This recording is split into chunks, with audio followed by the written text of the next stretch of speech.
പാലായെക്കുറിച്ച് വേറെ എന്താ സ്വപ്നമുള്ളത്? പാലായിലെ റോഡൊക്കെ വലിയ കുഴപ്പമില്ല ചെയ്തിട്ടുണ്ടെന്ന് തോന്നുന്നില്ലേ? പാല റോഡൊക്കെ ബേസിക് കുഴപ്പം. പക്ഷേ പാല എറണാകുളത്തിൻ്റെ ഉപഗ്രഹ നഗരമാണ്. അതെ. പാല എറണാകുളം കണക്ടിവിറ്റി വളരെ മോശമാണ്. ഇപ്പോഴും പാല എറണാകുളത്തിന് കണക്ടിവിറ്റി ദയനീയമാണ്.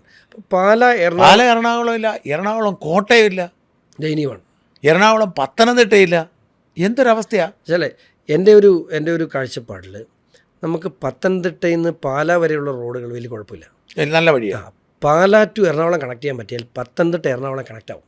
അപ്പോൾ ഒരു നാഷണൽ ഹൈവേ പ്രപ്പോസൽ നിലവിലെ റോഡുകൾ വൈഡൻ ചെയ്തോ അല്ലാതെയോ പാലായിൽ നിന്നും നമുക്ക് എറണാകുളത്തേക്ക് ഒരു നല്ല കണക്ടിവിറ്റി, അത് ഞാൻ പാലായ്ക്ക് കൊടുക്കുന്ന എൻ്റെ സ്വപ്നങ്ങളിലൊന്നാണ്. അത് തീർച്ചയായിട്ടും അടുത്ത 5 വർഷം കൊണ്ട് കേന്ദ്ര സർക്കാരിൻ്റെ സഹായത്തോടു കൂടി നല്ലൊരു പ്രൊജക്റ്റ് തീർച്ചയായിട്ടും ഉണ്ടാവും. അതുപോലെ ശബരി റെയിൽപാത ഇപ്പോൾ ഓണായിട്ടുണ്ട്. അടുത്ത 5 വർഷക്കാലത്തിനുള്ളിൽ ശബരി റെയിൽപാത അത് ജനങ്ങളെ ഉപദ്രവിക്കാത്ത രീതിയിൽ പരമാവധി നാശനഷ്ടങ്ങൾ കുറച്ച് ശബരി റെയിൽപാത യാഥാർത്ഥ്യമാക്കണം.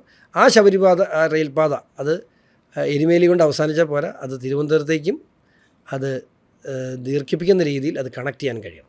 ഈ പഴയ കേരള കോൺഗ്രസ് പ്രവർത്തകരായിരുന്നല്ലോ എല്ലാവരും, അവരൊക്കെ എല്ലാം, കാരണം ഞാൻ എൻ്റെ ഒരു ഓർമ്മ വെച്ച കാലത്തൊക്കെ അവിടെയൊക്കെ കേരള കോൺഗ്രസ്സുകാരുടെ ഏക ആശ്രയം ഷോണായിരുന്നു.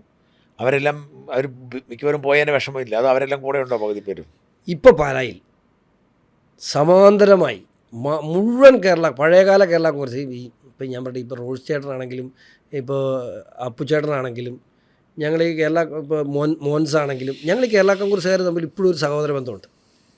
അത് രാഷ്ട്രീയമൊന്നുമല്ല. രാഷ്ട്രീയത്തെ നമ്മൾ റോഡിലിറങ്ങി അങ്ങോട്ട് കൂടി ചെയ്ത് വിളിക്കായിരിക്കും. ഞങ്ങളെല്ലാം തമ്മിൽ അങ്ങനെ ഒരു ബന്ധം, ആത്മബന്ധം തമ്മിലില്ലാത്ത ജോസ് കെ മാണി മാത്രമേ ഉള്ളൂ. കാരണം പുള്ളി ഏതോ കാലത്ത് 40-45 വയസ്സായപ്പോൾ പറഞ്ഞു ബന്ധമില്ലെന്ന്. അല്ല, ആരും പേഴ്സണൽ കണക്ഷൻ ഇല്ല ആളുകളായിട്ട്. ഇപ്പം ഞാൻ പറഞ്ഞു അപ്പച്ചേട്ടൻ ഞാനോട് നല്ല കണക്ഷനാണ്. ഞങ്ങളൊരു 2 ആഴ്ച 3 ആഴ്ച കൂടുമ്പോൾ ചേട്ടാ എന്നോട് വിശേഷം ചോദിക്കും. രാഷ്ട്രീയം പറയല്ല, രാഷ്ട്രീയം പറഞ്ഞു തുടങ്ങിയാൽ തെറ്റും, അത് വേറെ ശരി. അതുകൊണ്ട് പക്ഷേ ഇപ്പോൾ റോസ് ചേട്ടനാണ്, മോൻസ് ആകട്ടെ, ഉണ്ണിയാടനാകട്ടെ, ചാഴികാടനാകട്ടെ, എല്ലാവരും എടുത്ത് നോക്കിയോ, ഞങ്ങളെല്ലാം തമ്മിൽ, ഇപ്പോൾ വിക്ടർ തോമസ് ആകട്ടെ, എല്ലാവരും തമ്മിലൊരു ബന്ധമുണ്ട്. അതൊരു സഹോദര ബന്ധമാണ്. അത് പഴയ കേരള കോൺഗ്രസ് സ്നേഹമാണ്. ആ മനസ്സുകളൊക്കെ എൻ്റെ കൂടെ ഉണ്ട്.